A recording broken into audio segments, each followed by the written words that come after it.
attention to what you're seeing right now. This is security footage from inside the evidence processing room at the Portland Police Department, captured on August 14, 2017. That wooden hand you're looking at?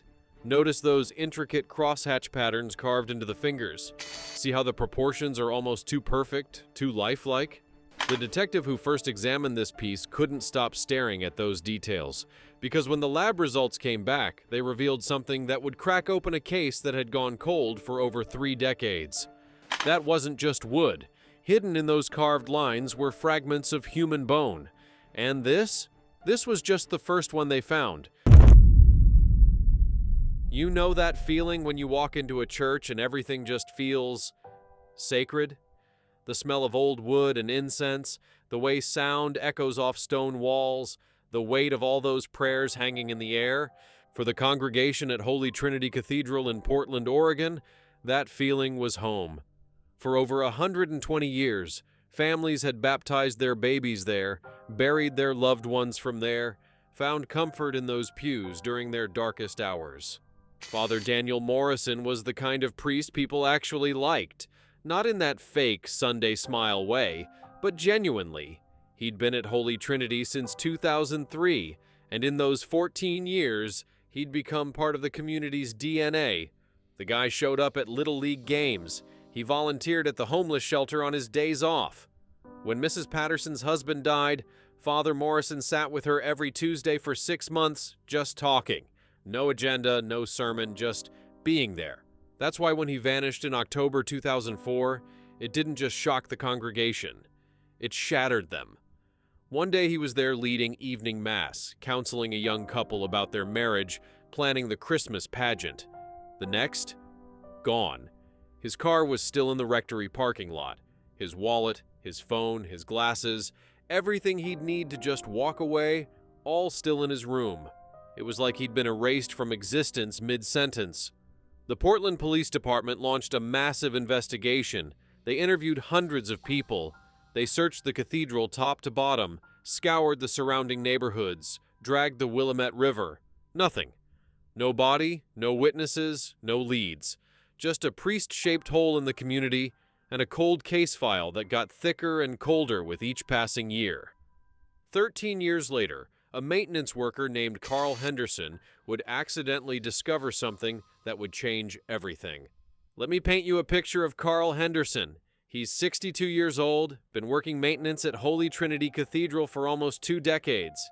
He's the guy who fixes leaky faucets, replaces burnout light bulbs, makes sure the furnace keeps running through those brutal Oregon winters. Invisible work that keeps everything running smooth. August 14th, 2017 started like any other Monday for Carl. He showed up at 7 in the morning, coffee in hand, mentally running through his checklist. The basement needed attention. There'd been some water damage near the old storage room after last week's heavy rain, and he needed to assess how bad it was. The basement of Holy Trinity isn't like basements in regular buildings. It's old, really old, with stone walls that date back to the cathedral's construction in 1892. There are rooms down there that haven't been used in decades, forgotten spaces filled with ancient furniture, broken statues, boxes of records from priests long dead. It's the kind of place that feels heavy, like history has weight, and you can feel it pressing down on you. Carl was checking the wall near the old storage room when he noticed something odd. One of the bricks wasn't sitting quite right. It was pushed in slightly, like someone had removed it and put it back wrong. After all these years maintaining the building, Carl knew every inch of these walls. This brick, it bothered him. It was out of place. He grabbed his pry bar and worked the brick loose. It came out easier than it should have, like it had been removed and replaced multiple times. Behind it was a hollow space, maybe 8 inches deep, carved into the wall cavity. And inside that space was a wooden hand. Here's the thing about finding something weird. Your brain needs a second to catch up with your eyes. Carl stood there, flashlight in one hand, just staring at this carved wooden hand sitting in this secret hiding spot in a church basement. It was beautiful, in a creepy sort of way. Intricate detail work, crosshatch patterns carved into each finger, the proportions so accurate it could have been cast from a real hand. Then he saw the note. It was wrapped around the wrist, yellowed with age, tied with a thin strip of leather. Carl's hands were shaking as he carefully unwrapped it. The handwriting was neat, almost elegant, written in faded ink. "The fifth offering for Father Morrison. May God have mercy on what I've done." Carl dropped the flashlight. It clattered against the stone floor, the sound echoing through the empty basement like a gunshot. His heart was hammering so hard he could feel it in his throat. He knew that name. Everyone who'd been at Holy Trinity for more than a decade knew that name. He called the police at 7:23 a.m. Detective Sarah Chen caught the call. She'd been with the Portland Police Department for 15 years, and she'd heard every kind of weird case you could imagine. But this? A wooden hand carved with what looked like human proportions, hidden behind a brick in a church basement, with a note referencing a priest who'd vanished 13 years ago. This was a first. She arrived at the cathedral within 30 minutes, bringing a forensics team with her. Carl led them down to the basement, and Detective Chen immediately understood why he'd sounded so shaken on the phone. There was something deeply unsettling about that carved hand, sitting there in its brick hiding spot like some kind of macabre shrine. "Don't touch it," she told her team. "We need photos of everything exactly as it is."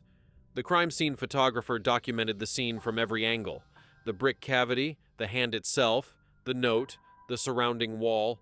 Meanwhile, Detective Chen was already thinking about that number, the fifth offering. If this was the fifth, where were the other four? They bagged the hand as evidence, carefully preserving the note. Detective Chen stood in that basement, sweeping her flashlight across the stone walls, trying to think like whoever had hidden this. Why here? Why a church? And why would someone carve 5 wooden hands as offerings to a missing priest? "Check the other walls," she ordered her team. "If there's one hidden cavity, there might be more." It took them 6 hours to search that basement properly. They found nothing else. But Detective Chen couldn't shake the feeling that they were missing something. The note said fifth offering. That implied there were 4 others, somewhere. Back at the station, the wooden hand sat on Detective Chen's desk like an accusation. She'd pulled the cold case file on Father Morrison, spread it across her workspace, looking for anything she might have missed. Because she'd been part of the original investigation team 13 years ago, fresh out of detective training. His disappearance had been her first major case. She'd interviewed dozens of people, followed every lead, and came up empty. It had haunted her for years. The forensics report came back 3 days later. Detective Chen was drinking cold coffee and reviewing witness statements when her phone rang. It was Dr. Michael Park from the crime lab, and his voice had that tight quality people get when they're trying to stay professional about something deeply disturbing. "Sarah, you need to come down here, now." She made it to the lab in 12 minutes. Dr. Park was waiting for her, and he looked like he hadn't slept. He led her to his workstation, where the wooden hand sat under bright lights, partially disassembled. "I've been analyzing the wood composition," he said, pulling up images on his computer. "Oak, carved sometime between 2001 and 2005 based on the aging patterns and tool marks. The craftsmanship is exceptional. Whoever made this had serious skill and anatomical knowledge." "Okay," Detective Chen said. "So we're looking for someone with woodworking experience who knew Father Morrison." "That's not the disturbing part." Dr. Park zoomed in on one of the images. "Look at these crosshatch patterns. I thought they were just decorative. They're not. They're carved over something." He adjusted the focus, and Detective Chen felt her stomach drop. "There are microscopic bone fragments embedded in the wood grain," Dr. Park said quietly. "Human bone fragments. Whoever carved this didn't just study anatomy. They used actual skeletal remains as a template. They traced a real human hand, Sarah, and based on the age of the bone and the age of the wood, they were carved around the same time." The room felt too small suddenly. Detective Chen stared at that carved wooden hand, seeing it completely differently now. This wasn't just a carving. It was a death mask, a memorial, a confession. "Can you extract DNA from the bone fragments?" she asked. "Already running it," Dr. Park said. "But Sarah, if this is Father Morrison's hand—" He didn't finish the sentence. He didn't need to. Detective Chen went back to the cathedral that same day. She brought her entire team this time, and they didn't just search the basement, they searched everywhere.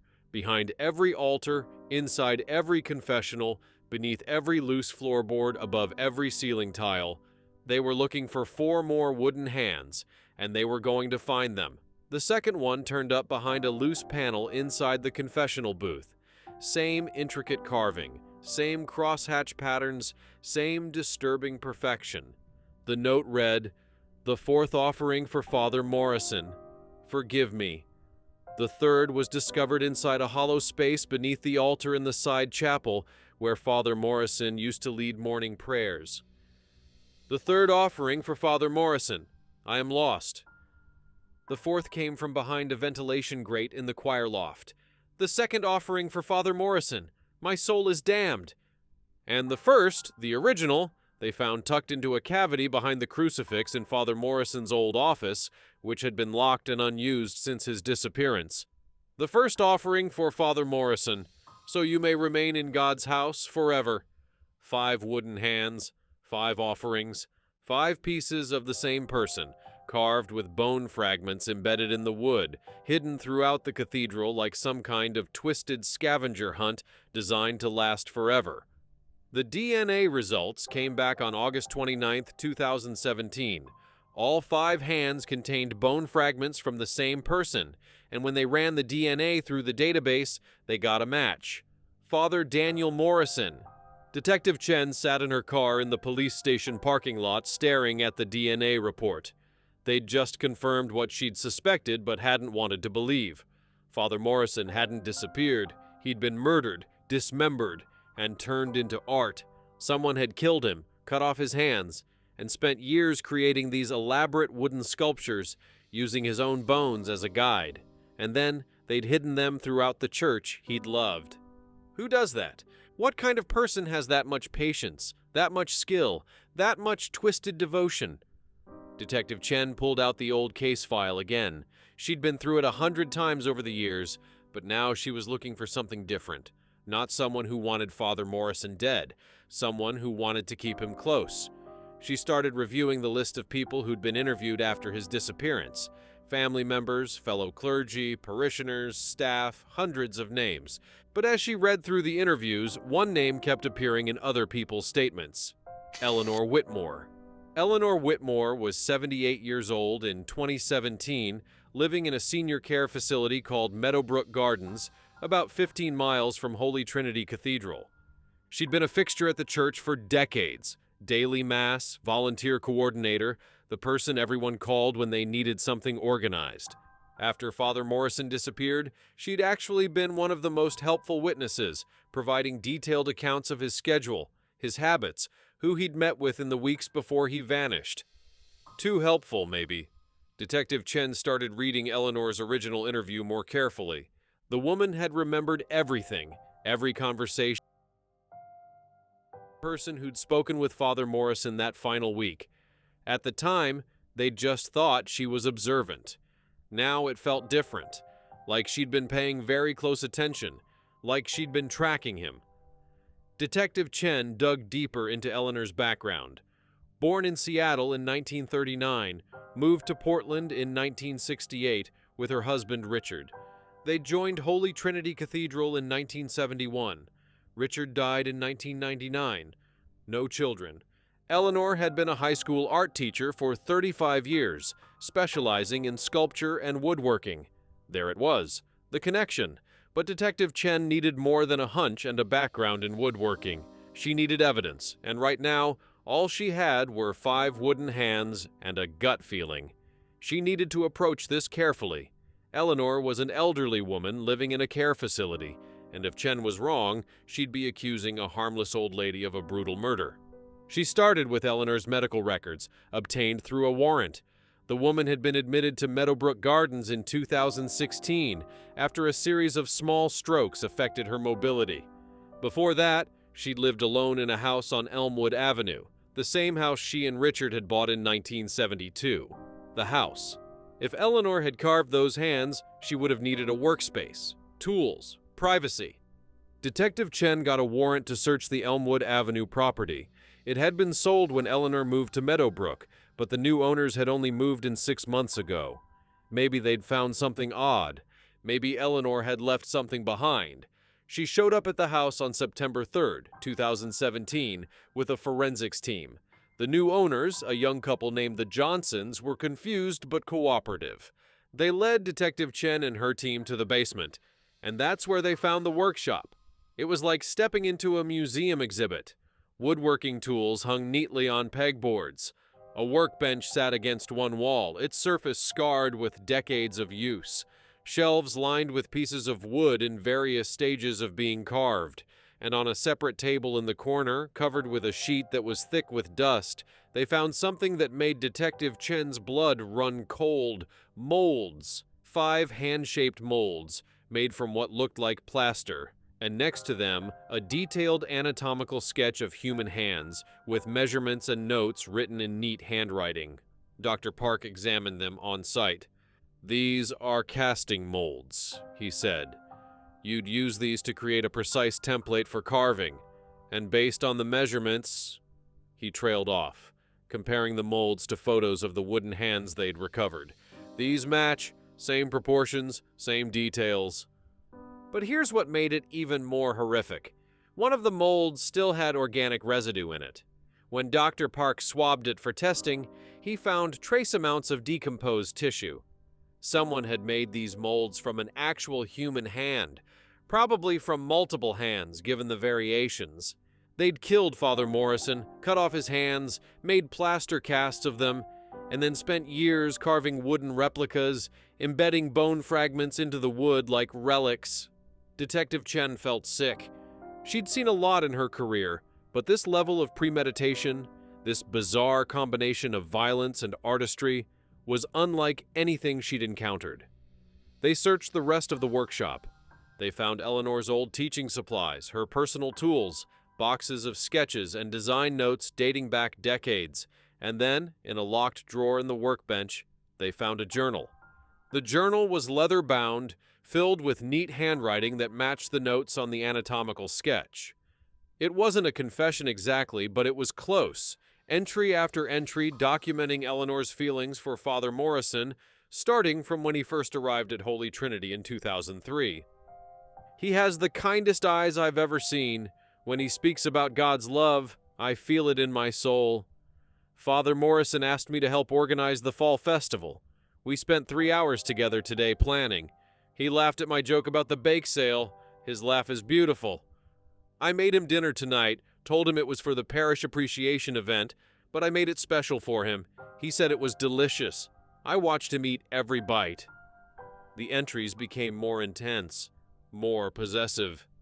Eleanor started documenting Father Morrison's every interaction with other women in the parish. She'd note how long he spent talking to someone after Mass, whether he smiled at someone's joke, if he seemed distracted during their planning meetings. Then came the entry from September 2004. "I told him today. I couldn't keep it inside anymore. I told him I loved him, that I've loved him since the day he arrived, that God brought him to this parish for me. I told him we could be together, that Richard has been gone for years, that I could make him happy. He looked at me with such pity. Pity. He said I'd misunderstood his kindness, that he cared for me as a member of his flock, nothing more. He said I should speak with a counselor about these feelings. He suggested I might need professional help to work through this confusion. He humiliated me, made me feel like a foolish old woman with a schoolgirl crush, in front of Mrs. Patterson, who was in the hall and heard everything. The look on her face, the pity on both their faces. I will never forget that moment. Never." The next entry was dated a week later. "Father Morrison has been avoiding me. He assigns other people to work on projects he knows I usually handle. He won't meet my eyes during Mass. I am a ghost to him now. Invisible. Less than nothing. But I've been thinking, if he won't be with me in this life, perhaps I can ensure he stays with me another way. In God's house. Forever. Just like the vow he took." Detective Chen read that entry 3 times. The calculation in it. The cold planning. This wasn't a crime of passion. This was revenge, obsession, and some twisted form of devotion all wrapped together. The journal entries continued, detailing Eleanor's plan with the same neat precision she'd used to document her feelings. She described how she'd invited Father Morrison to her workshop under the pretense of discussing a commissioned sculpture for the church's upcoming anniversary celebration, how she'd prepared the workspace, how she'd practiced the conversation in her head. The entry from October 12th, 2004 was the hardest to read. He came to the workshop tonight just like I knew he would. So trusting, so kind, right up until the end. I offered him tea. He drank it while we talked about the sculpture I'd supposedly designed. The sedative worked within 20 minutes. I couldn't let him leave. Couldn't let him go on ignoring me, making me invisible. If I couldn't have him, I would keep him here, in God's house, in pieces, in art. I used the mallet first. I needed to be sure. Then I prepared the workspace properly. It took me 3 days to process everything, to make the molds, to preserve what I needed. 5 hands, 1 for each year he'd been at Holy Trinity, 1 for each wound of Christ, 5 offerings to keep him in the cathedral forever. Detective Chen had to step outside after reading that. She stood in the backyard of Eleanor's old house, breathing the September air, trying to process what she'd just read. This woman had killed a priest, dismembered him in her basement workshop, made plaster casts of his hands, and then spent the next 3 years carving wooden replicas as some kind of macabre memorial. But there was one thing the journal didn't mention. What had Eleanor done with the rest of Father Morrison's body? They brought cadaver dogs to the property. It took them 6 hours, but they found it. Under the concrete floor of the workshop, exactly where Eleanor's workbench had stood for over 4 decades, was a shallow grave. Father Morrison's remains were there, wrapped in plastic, preserved by the dry concrete environment. Missing both hands, just like the journal had implied. The medical examiner confirmed it was him. Blunt force trauma to the skull. He'd been dead for 13 years, buried under a concrete floor, while his murderer walked free and attended his memorial service and helped the congregation grieve their missing priest. Detective Chen felt anger rising in her throat. All those years, all those interviews where Eleanor had been so helpful, so concerned, so devastated by Father Morrison's disappearance. She'd been lying the entire time. She'd been standing in that church, knowing exactly where he was, knowing what she'd done, and playing the role of grieving parishioner. On September 8, 2017, Detective Chen went to Meadowbrook Gardens to arrest Eleanor Whitmore. The woman was in the common room when Chen arrived, sitting in a wheelchair by the window doing a crossword puzzle. She looked up when Detective Chen approached, and there was something in her eyes. Recognition, maybe even relief. "I wondered when you'd come," Eleanor said softly. "Eleanor Whitmore, you're under arrest for the murder of Father Daniel Morrison," Detective Chen said, and she read Eleanor her rights in that sunny common room while other residents watched in shocked silence. Eleanor didn't resist. She didn't ask for a lawyer. She just nodded slowly and said, "I knew you'd find them eventually. I made them too beautiful, too perfect. Someone was bound to notice." They brought Eleanor to the police station, processed her, and set her up in an interview room. At 78 years old, recovering from strokes, she should have looked frail, harmless. But sitting across from Detective Chen, Eleanor Whitmore had a presence that was unsettling in its calmness. "I'd like to make a statement," Eleanor said before Detective Chen could even start the interview. "No lawyer. I'm too old and too tired to play games. You want to know what happened? I'll tell you." Detective Chen hit record on the video camera. "Why don't you start from the beginning?" she said. Eleanor smiled. It was a small smile, almost wistful. "The beginning was when I first saw him. Father Morrison, September 2003. He was new to Holy Trinity, and he had this light about him. I know that sounds ridiculous, but he did. After Richard died, I felt so empty, and Father Morrison filled that space." "So you developed feelings for him," Detective Chen said. "I fell in love with him," Eleanor corrected. "Completely, utterly, hopelessly in love. Every mass, every volunteer meeting, Every moment I could be near him. I thought he felt it too. The way he'd smile at me, thank me for my help. I thought he was just being careful because of his vows. That eventually he'd realize we were meant to be together. But he didn't, Detective Chen said. Eleanor's smile disappeared. He was horrified. When I told him how I felt, he looked at me like I was pathetic. He suggested therapy. He actually suggested I needed mental help because I dared to love him. So you decided to kill him? I decided to keep him, Eleanor said, and her voice was firm. If he wouldn't choose to be with me, I would make sure he stayed where I could reach him, in God's house, forever. She described the murder with the same calm precision she'd used in her journal. The invitation to discuss a sculpture commission, the sedative in the tea, the mallet. She talked about it like she was describing a particularly complicated art project.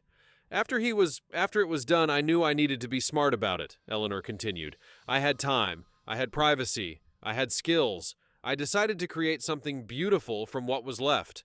A memorial. 5 wooden hands, one for each year he'd been at Holy Trinity. Why hands? Detective Chen asked. Eleanor looked at her like the answer was obvious. Hands are sacred. They're how we touch the world, how we bless, how we connect. Father Morrison's hands baptized babies, blessed the sick, distributed communion. His hands were holy. I wanted to preserve that holiness. By cutting them off a corpse and making plaster molds, Detective Chen said flatly.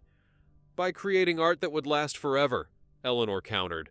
Do you know how long it took to carve each piece? Months. I worked on them in my studio, carving every detail, embedding fragments of bone so that he would literally be part of each sculpture. It was an act of love. Detective Chen felt her jaw tighten. An act of love. You murdered him. I preserved him, Eleanor said, and I hid each hand somewhere meaningful in the cathedral, places that mattered to him. The confessional where he'd listened to confessions, the altar where he'd celebrated Mass, his office, the choir loft, the basement where he'd sometimes go to think. Each one was a prayer. Each one kept him close. And the rest of his body? Under my workshop floor, Eleanor said simply. Wrapped carefully, respected.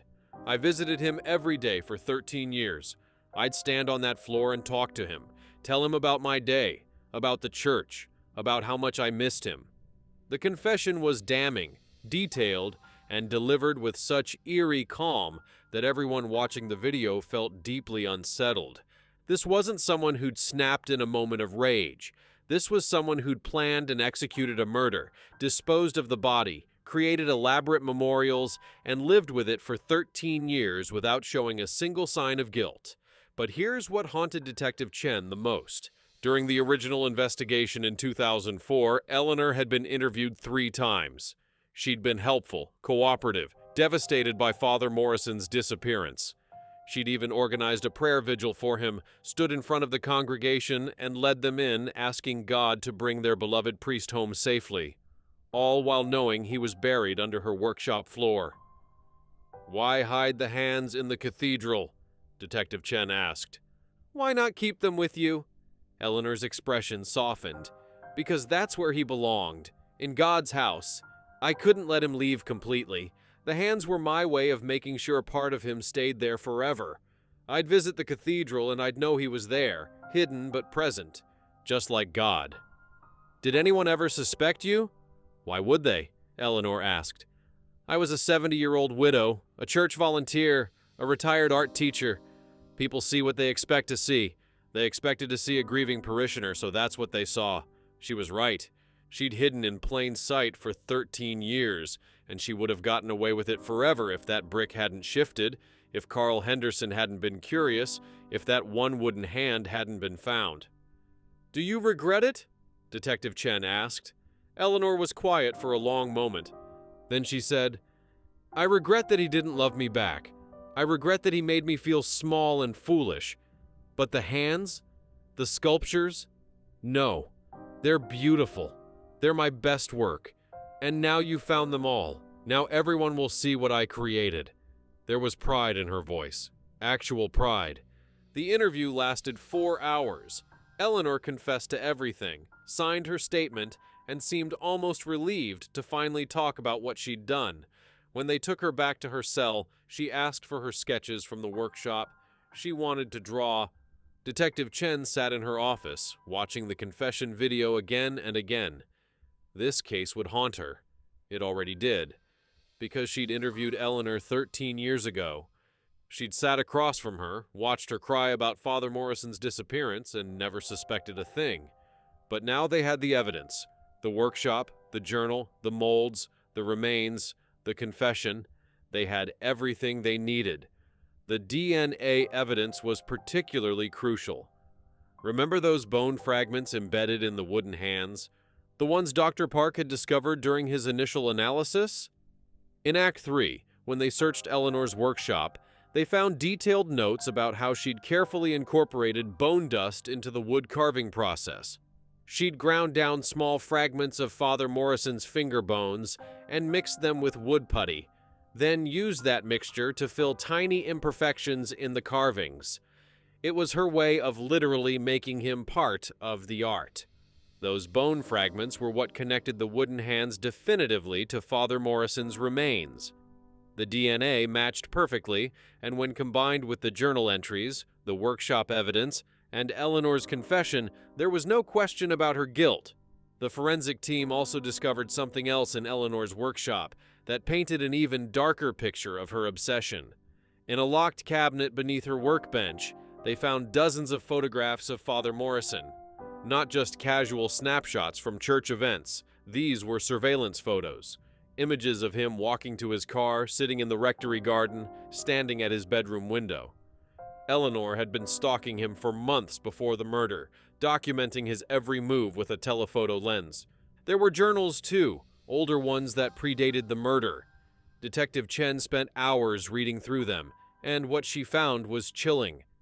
Eleanor hadn't just fallen in love with Father Morrison when he arrived at Holy Trinity. She'd been obsessed with him from the very first day. She'd researched his background, learned where he'd gone to seminary, tracked down people who'd known him in his previous parish.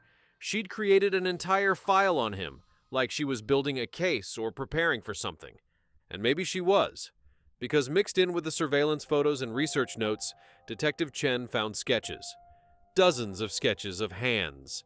Human hands in various positions, praying, blessing, reaching out. The sketches were dated, starting in early 2004, months before the murder. Eleanor had been planning this for a long time. She'd been thinking about hands, about preservation, about keeping Father Morrison close, long before she acted on those thoughts. Dr. Park made another disturbing discovery when he examined the wooden hands more closely. The crosshatch patterns weren't random decorative elements. They were actually representations of Father Morrison's actual fingerprints, enlarged and stylized. Eleanor had taken fingerprints from the plaster molds and incorporated them into the carvings. Every whorl, every ridge, every unique identifier of Father Morrison's hands had been painstakingly carved into the wood. She wasn't just creating replicas, Dr. Park explained to Detective Chen. She was trying to recreate him exactly, down to the fingerprints. This level of detail, this obsession with accuracy, it goes beyond craft. It's almost like she thought if she got every detail perfect, she could bring him back somehow. The Portland Police Department held a press conference on September 15, 2017. They announced that they'd solved the disappearance of Father Daniel Morrison, recovered his remains, and arrested his killer. The news hit the community like a bomb. Holy Trinity Cathedral was devastated all over again. The parishioners who'd prayed for Father Morrison's safe return now had to process that he'd been dead for 13 years, that he'd been murdered by someone they all knew, someone they'd trusted, someone who'd grieved alongside them while hiding the most monstrous secret. Mrs. Patterson, the woman who'd witnessed Eleanor's confession of love to Father Morrison, came forward with additional information. She described how Eleanor had changed after that incident, becoming quieter, more withdrawn. How she'd stopped attending planning meetings but never missed a mass. Mrs. Patterson had thought Eleanor was just embarrassed. Now she realized Eleanor had been watching, planning. But Mrs. Patterson also remembered something else, something that made Detective Chen's investigation even more complete. She recalled that in the weeks after Father Morrison disappeared, Eleanor had brought a large wooden sculpture to the cathedral. She'd said it was a donation, something she'd been working on for the church. It was a statue of praying hands, beautifully carved, and the church had displayed it near the altar for years. Detective Chen felt her stomach sink. They went back to Holy Trinity Cathedral and found the sculpture. It was exactly as Mrs. Patterson had described, a pair of hands clasped in prayer, carved from oak, displayed on a pedestal in the side chapel. When Dr. Park analyzed it, he found the same thing: bone fragments, fingerprint patterns, Father Morrison's DNA embedded in the wood grain. Eleanor hadn't just created 5 hands to hide throughout the cathedral. She'd made a 6th one, placed it in plain sight, and everyone had admired it for 13 years. People had prayed in front of it, touched it, photographed it, never knowing they were looking at a murder victim's remains turned into art. The case made national news. The story of a devoted parishioner who'd killed her priest and turned his remains into art captivated and horrified people across the country.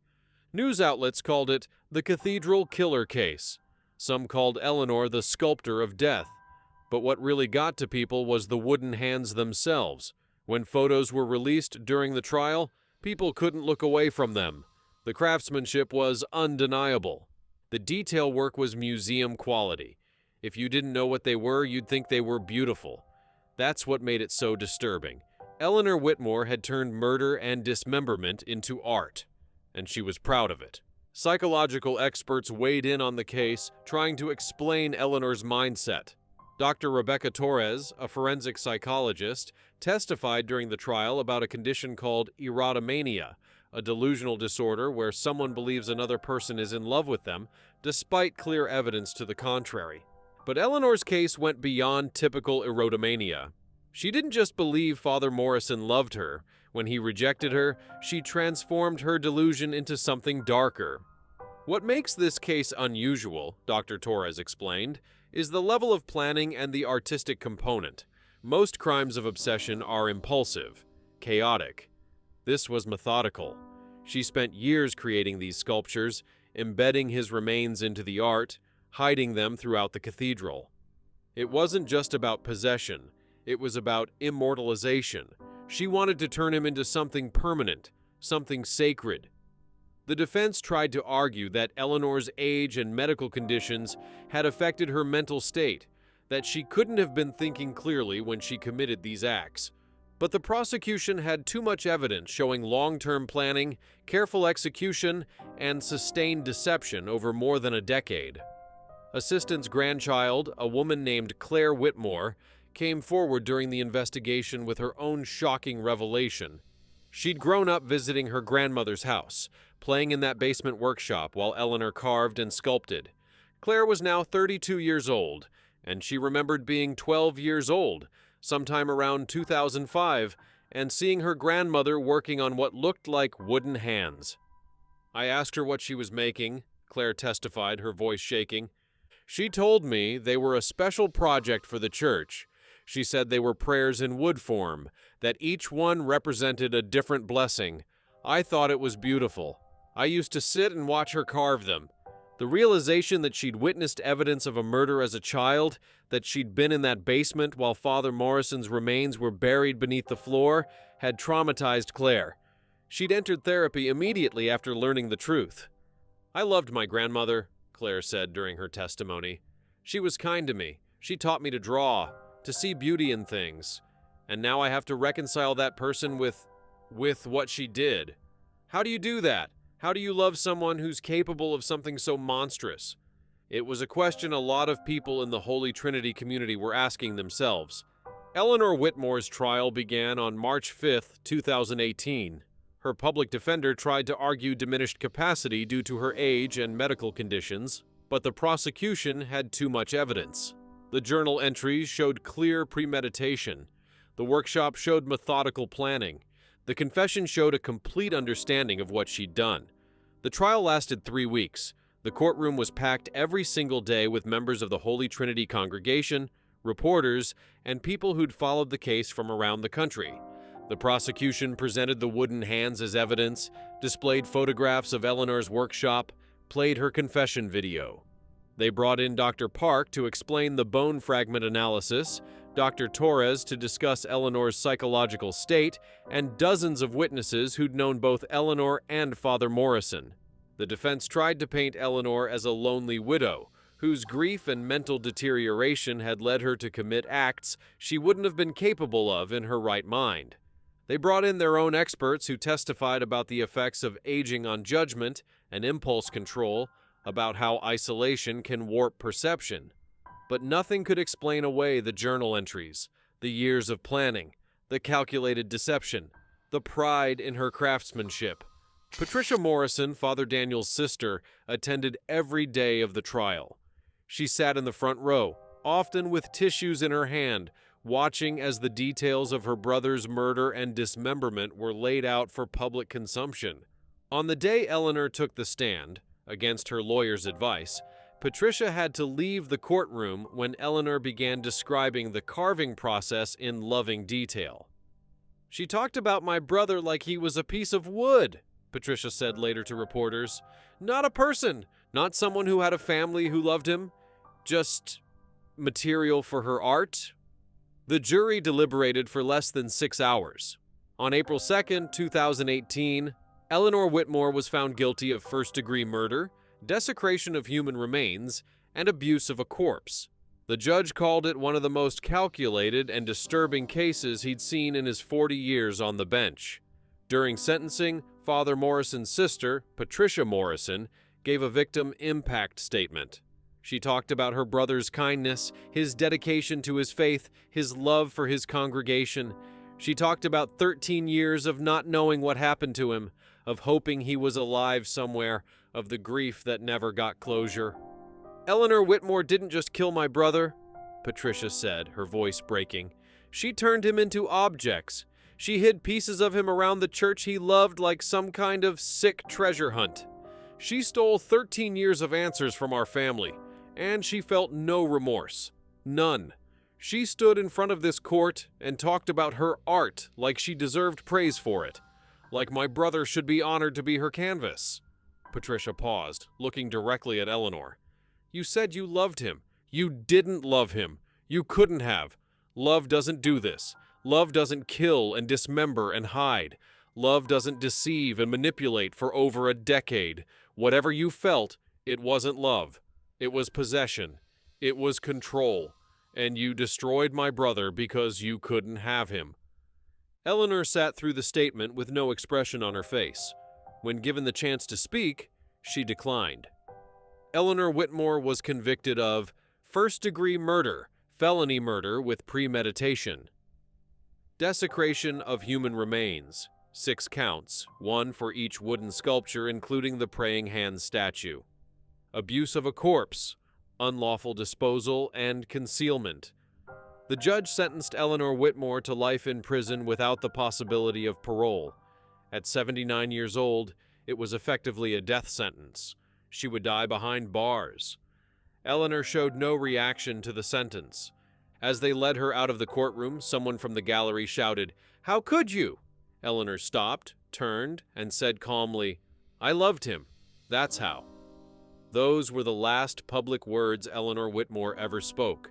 She died in prison on November 3, 2019, 17 months after her sentencing. A massive stroke. She was 80 years old.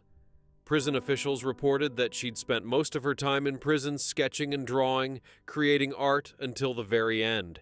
She never expressed remorse. She never asked for forgiveness. The wooden hands became evidence in the case, and after the trial concluded, they were destroyed per the Morrison family's request. Patricia Morrison said she couldn't bear the thought of her brother's remains being displayed in some evidence locker, or worse, ending up in some true crime museum. "They were made from murder," she said.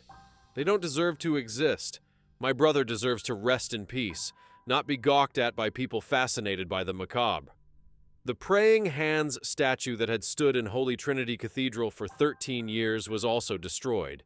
The church held a small ceremony before it was removed, acknowledging the pain and violation the congregation felt, knowing they'd been praying in front of evidence of their priest's murder. Holy Trinity Cathedral held a funeral mass for Father Daniel Morrison on June 12, 2018, 14 years after his death.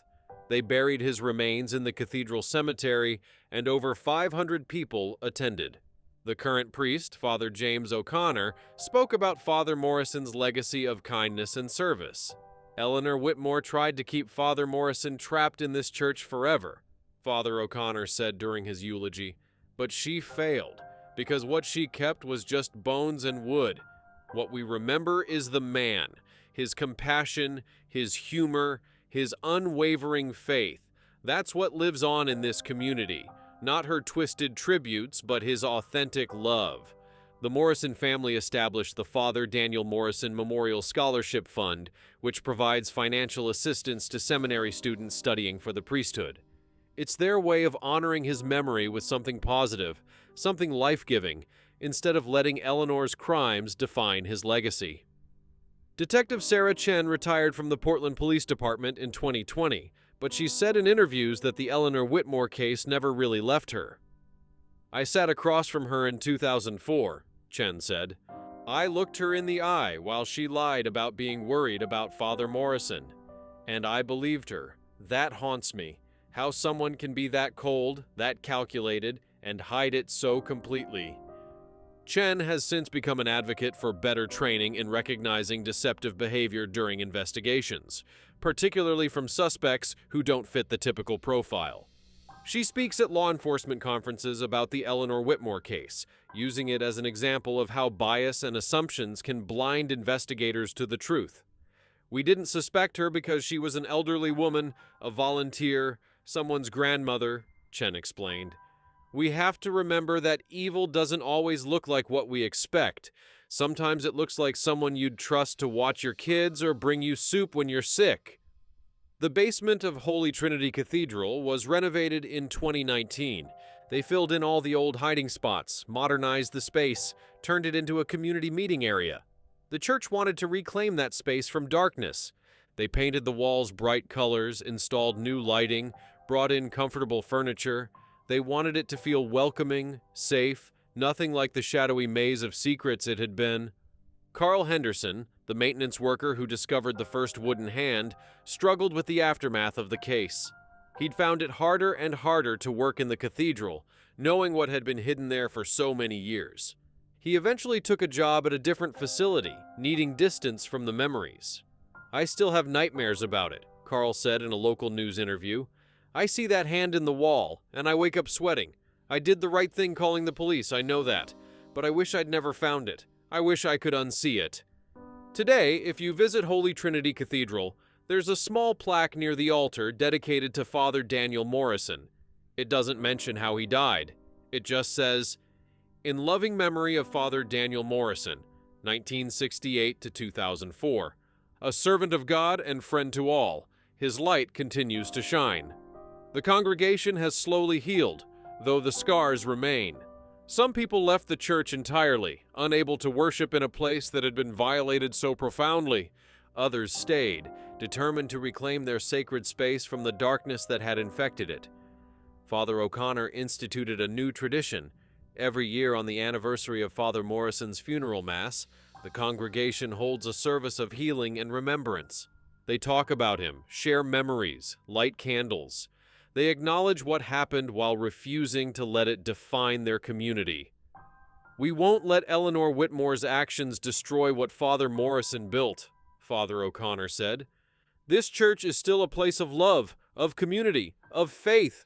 She tried to corrupt that, but she failed. Sometimes evil wears a familiar face. Sometimes it hides behind kindness and devotion and years of patience. Eleanor Whitmore showed up for church every week, volunteered her time, smiled at her neighbors, and seemed like a harmless elderly woman, all while carrying the weight of murder and a secret that would have stayed buried forever if not for a loose brick and a maintenance worker's curiosity. Father Daniel Morrison deserved better than what happened to him. He deserved to grow old, to continue his ministry, to touch more lives with his kindness. Instead, his life was cut short by someone who claimed to love him, who turned that love into obsession, and that obsession into murder.